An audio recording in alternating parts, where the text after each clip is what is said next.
경제를 쉽게 설명해주는 금기쁨입니다. 양적 완화와 양적 긴축에 대하여 알려드리겠습니다. 많은 분들이 뉴스에서 이런 말은 자주 듣습니다. 연준이 돈을 푼다, 돈을 거둔다, 유동성을 늘린다, 줄인다. 그런데 정작 중요한 건 결과보다 그 전에 시장이 어떤 힌트를 주는지입니다. 오늘은 이걸 아주 쉽게, 그런데 투자에 써먹을 수 있게 정리해 보겠습니다. 먼저 가장 쉬운 핵심부터 잡고 가겠습니다. 양적 완화는 한마디로 돈을 더 푸는 것, 양적 긴축은 돈을 줄이는 것입니다. 그런데 중앙은행이 어느 날 갑자기 오늘부터 돈 풀겠습니다, 오늘부터 조이겠습니다 하고 뜬금없이 움직이는 경우는 드뭅니다. 대부분 그 전에 경제와 시장에서 반복적으로 보이는 전조 신호가 있습니다. 먼저 양적 완화, 즉 돈을 풀기 전 신호부터 보겠습니다. 양적 완화는 보통 경제가 아프거나 시장이 얼어붙을 때 나옵니다. 쉽게 말해 중앙은행이 이대로 두면 경기나 금융시장이 더 망가지겠다 싶을 때 꺼내는 카드입니다. 이때 첫 번째로 자주 보이는 신호는 경기 둔화입니다. 소비가 약해지고 기업 실적이 흔들리고 실업이 늘어날 조짐이 보이고 성장률 전망이 낮아집니다. 사람들이 돈을 덜 쓰고 기업도 덜 버니 경제 전체 체력이 떨어지는 겁니다. 두 번째는 더 중요합니다. 바로 금융시장 불안입니다. 주가가 급락하거나 회사채 시장이 흔들리거나 은행권 불안이 생기거나 시장에서 돈이 잘 안 도는 느낌이 강해집니다.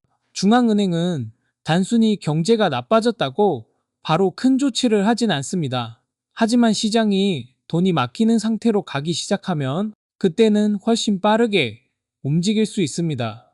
세 번째는 금리 인하 기대입니다. 보통 중앙은행은 순서상 먼저 금리를 내리는 쪽을 생각합니다. 그래도 부족하면 그 다음이 양적 완화입니다. 즉, 시장에서 이제 금리 내려야 하는 거 아니냐는 말이 커지면 그건 양적 완화 쪽으로 가는 초입일 수 있습니다. 네 번째는 물가 부담 약화입니다. 물가가 너무 높으면 중앙은행은 돈을 쉽게 못 풉니다. 그래서 양적 완화 전에 자주 보이는 그림은 인플레이션이 내려오거나 최소한 예전만큼 무섭지 않은 상태입니다. 정리하면 양적 완화 전에는 경기 나쁨, 시장 불안, 금리 인하 기대, 물가 부담 완화가 함께 보이는 경우가 많습니다. 이번엔 양적 긴축, 즉 돈을 줄이기 전 신호를 보겠습니다. 양적 긴축은 반대입니다. 중앙은행이 시장에 돈이 너무 많다, 이젠 좀 걷어야 한다 라고 판단할 때 나옵니다. 첫 번째 신호는 역시 물가 상승입니다. 소비자 물가가 높고 서비스 물가가 잘 안 내려오고 임금도 계속 오르면 중앙은행은 긴장합니다. 왜냐면 돈을 너무 오래 많이 풀어두면 물가를 잡기 어려워지기 때문입니다. 두 번째는 자산시장 과열입니다. 주식이 너무 빠르게 오르거나 부동산이 과열되거나 위험자산으로 돈이 과하게 쏠릴 때가 있습니다. 중앙은행이 직접 주식이 많이 올라서 문제다라고 말하지는 않아도 이런 현상은 결국 시중에 돈이 너무 많다는 간접 신호가 됩니다. 세 번째는 고용시장 강세입니다. 실업률이 낮고 일자리가 강하면 중앙은행은 경제가 어느 정도 버틸 체력이 있구나 라고 봅니다. 경제가 너무 약하면 긴축을 하기 어렵습니다. 그래서 양적 긴축 전에는 생각보다 경제가 꽤 버텨주는 그림이 같이 나오는 경우가 많습니다. 네 번째는 금리 인상 기조입니다. 보통 양적 긴축은 금리 인상과 같은 방향입니다.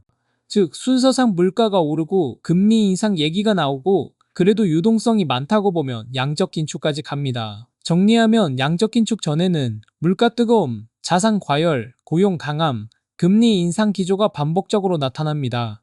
그럼 여기서 중요한 질문이 생깁니다. 양적 완화와 양적 긴축은 완전히 반대인데 그 전에 나타나는 공통 포인트는 없을까? 있습니다. 핵심은 중앙은행이 정책을 바꾸기 전에 항상 보는 게 있다는 겁니다.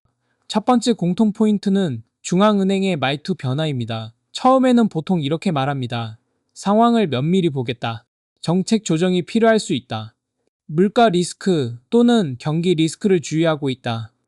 이 말은 별거 아닌 것 같지만 시장에서는 굉장히 중요합니다. 왜냐면 중앙은행은 갑자기 큰 방향을 바꾸기보다 먼저 말로 분위기를 깔아주기 때문입니다.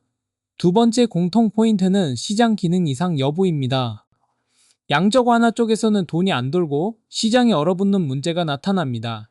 양적 긴축 쪽에서는 반대로 돈이 너무 잘 돌고 위험 선호가 과도해지는 문제가 나타납니다. 즉, 방향은 반대지만 공통점은 중앙은행이 항상 지금 금융 환경이 정상인가, 너무 느슨한가, 너무 빡빡한가를 본다는 겁니다.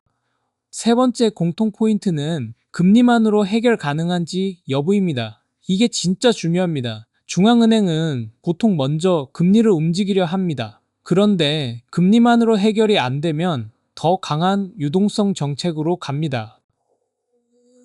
그래서 실전에서는 금리 인하만으로 부족한가를 보면 양적 완화 가능성을, 금리 인상만으로도 아직 돈이 너무 많은가를 보면 양적 긴축 가능성을 생각해 볼 수 있습니다. 이걸 투자자 시각으로 바꾸면 훨씬 쉽습니다. 양적 완화 전에는 시장이 대체로 공포를 가격에 반영합니다. 경기 걱정, 실적 걱정, 신용시장 걱정이 쌓입니다. 반대로 양적 긴축 전에는 시장이 과열을 가격에 반영합니다. 물가 부담, 금리 부담, 버블 우려가 쌓입니다. 그래서 뉴스 볼 때 이렇게 외우면 됩니다. 경제가 식고 시장이 얼어붙고 금리 인하 기대가 커지면 양적 완화 쪽 힌트일 수 있습니다. 물가가 뜨겁고 자산이 과열되고 고용이 강하고 금리 인상 분위기가 이어지면 양적 긴축 쪽 힌트일 수 있습니다. 여기서 많은 분들이 실수하는 게 하나 있습니다. 좋은 뉴스 하나, 나쁜 뉴스 하나만 보고 바로 결론 내리는 겁니다. 하지만 실제 시장은 한 개의 지표로 움직이지 않습니다. 항상 경제 지표, 중앙은행 발언, 시장 반응, 이 세 가지를 같이 봐야 합니다. 예를 들어 물가가 높아도 경기가 너무 급락하면 긴축 강도가 약해질 수 있고, 경기가 조금 나빠도 금융시장이 멀쩡하면 바로 완화로 가진 않을 수 있습니다.